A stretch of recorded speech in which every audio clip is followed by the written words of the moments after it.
আমরা অনেক সময় রডের কোয়ালিটি নিয়ে যখনই কথা বলি যে রডটা ভালো না খারাপ, তখনই আমাদের সামনে একটা ওয়ার্ড চলে আসে, সেটা হচ্ছে ডাকটাইলিটি। এই ডাকটাইলিটি ওয়ার্ডটা আমরা অনেকেই ঠিকভাবে বুঝি না বা ভুলভাবে বুঝি।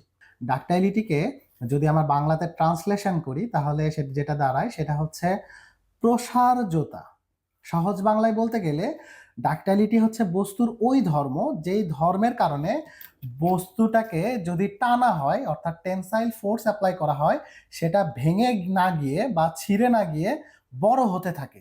এই যে ভেঙে না গিয়ে বা ছিঁড়ে না গিয়ে বড় হতে থাকার যে ধর্মটা, এটাই হচ্ছে সেই বস্তুর ডাকটাইলিটি অর্থাৎ প্রসারজতা।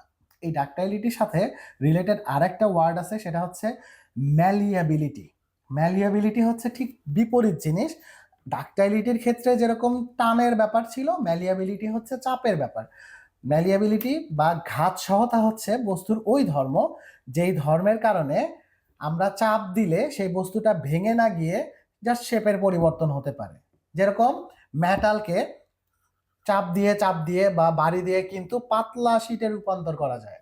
স্পেশালি গোল্ডের কথা যদি চিন্তা করি, সোনা সোনা কিন্তু হাইলি ম্যালিয়েবল ম্যাটেরিয়াল, এটাকে চাপ দিয়ে সহজে ভেঙে ফেলা যায় না। চাপ দিলে দেখবেন পাতলা শীটে রূপান্তরিত হয়। রূপার ক্ষেত্রেও সেম জিনিস, রিবার বা স্টিলের ক্ষেত্রেও।